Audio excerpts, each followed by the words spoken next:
then finally, this one came across my For You page. I want to say it was from Player's Choice, but I could be very wrong. They were talking about Klay Thompson, and they were not, maybe surprised is not the word, because we understand that, when you get older you get worse as a basketball player. That's just what happens. But it was in regards to Klay Thompson and what he's been putting on display for the Dallas Mavericks. And just a few numbers for you, Stateside. I have his basketball reference page right here.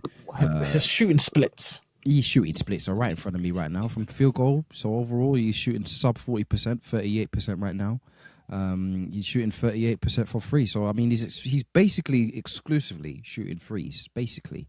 However, this is, and 38% is not a bad average away. That's actually above league average, if I'm honest. I'd say league average these days, this is for, like, especially for a wing, is about 36%.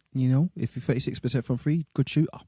So 38% is not bad. However, this is not necessarily the Klay Thompson that we're used to. We're used to the 43%, the 42, the 41, the 44% one year with great defense. With defense as well, and I'm giving him I'm giving him the defense, going, off the tracks, just because you're getting older, and the younger guy should help you and pick up the slack a little bit, especially Dallas, who have a younger core that are defense first, you could say.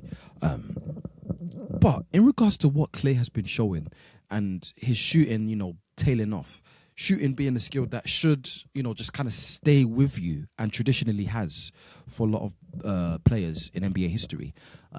There's no easy way to say it. And I think I know what you're going to say. And I think I know what I'm thinking as well. Is Klay Thompson just washed? Is he any value to any sort of winning team? Remember, I called him my bum the other time with John, and I got a lot of heat for it. So I got to watch what I say about Klay right now. To be fair, I think when you've had an Achilles injury and an ACL injury back to back, I think in the space of a couple months in the off season, and then you've played a lot of playoff games, you've played a lot of long, grueling NBA seasons, it takes its toll on you, because shooters, you need your legs. You need your legs underneath you. And I feel like it's also a mental thing, because he went to Dallas thinking, I've left Golden State. My chapter there is finished. I'm going to Dallas with Luka and Kyrie, and I'm in the headspace of I'm going to be one of the starters on there. I'm going to be one of the shooters they're going to rely on in big playoff spots, and everything just flipped on his head. You know what I mean? And Dallas now, they're looking like a team that's going to miss the playoffs, and Klay is now in a situation where he just has not been in probably before his rookie year. You know what I mean? Where his team is just petering down the bottom. So it's like, first of all, I have a lot of mileage in my legs, and second of all, I'm in a team that's just not aspiring to win because of injuries or whatever. We traded the best player. So it's like, and I'm living good in Texas with my missus and stuff. So it was one of them ones. You enjoy. Living is an understatement, by the way. I cannot stress it enough. I cannot stress it enough. But we will keep it on the court. There's only so much he could have done. Do you know what I mean? I feel really sorry for him in that sense, because going to Dallas, like I said, he probably expected to be in some sort of like a championship sort of setting scenario. It gets you in a certain mind frame. Do you know what I mean? But I feel like now, bro, Dallas, it's a little bit of a laughing stock. Do you know what I mean? So I don't think he's even taking it serious. Yeah, for sure. And I think he's been, like you said, he's been disillusioned in regards to, he thought he was coming into this situation. It's very easy to play with Steph as well, just because there's a certain gravity that he has that nobody else has, where it's like, oh, I'm a great shooter as well, and I'm getting even more open looks. This is great, And he's come into this Dallas situation, especially now when, there's not too much shooting around.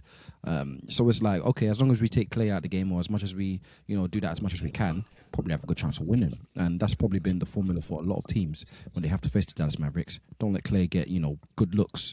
And he really hasn't. Anytime I watch Klay highlight tapes, he's forced in a lot of stuff, man. And it kind of shows that you could say he's frustrated. You could say that he's, potentially struggling in the offense, and, they don't have the point guard that, Kyrie or Steph or whatever the case is that he's used to, that can draw a lot of attention and, get him a little bit of space, or a little bit more space than he's used to.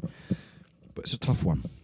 I still think, a shooter of that caliber, you can't just you can't just brush that aside, and you can't just make that an afterthought. You know, you're not just gonna, sag off Klay just because he's shooting 38% from free. Because, like I said, 38% from free is still good, and he's somebody that if you let him get a few in a row, then you're gonna lose the game. You know, he still probably has that in him. So is Dallas the place where he's gonna, be playing his best basketball and where he can be relied on to, do that and help them up the standing? Probably not. And he's on a very tradable contract. I know we're talking a lot of trades, but it's trade season right now with the trade deadline coming up. He's only making about $16-17 million a year. So if he's really that unhappy and AD goals, and I've seen Marshall is in trade talks as well. Maybe he gets disillusioned and maybe he's unhappy. He could be valuable for somebody. That's what I'm saying. But just 100%. I 100% agree with that, because I kind of see him like when Danny Green left. I want to say either Toronto or the Spurs, either one of them. Do you know what I mean? But like the back end of his career, but like he went to a Toronto team that was set to win. Do you know what I mean? So it's like there's a level of responsibility that you put on yourself. Clay's a big game player. You know what I mean? I don't call him Game 6 Klay for no reason. I was there watching with my own two eyes. You know what I mean?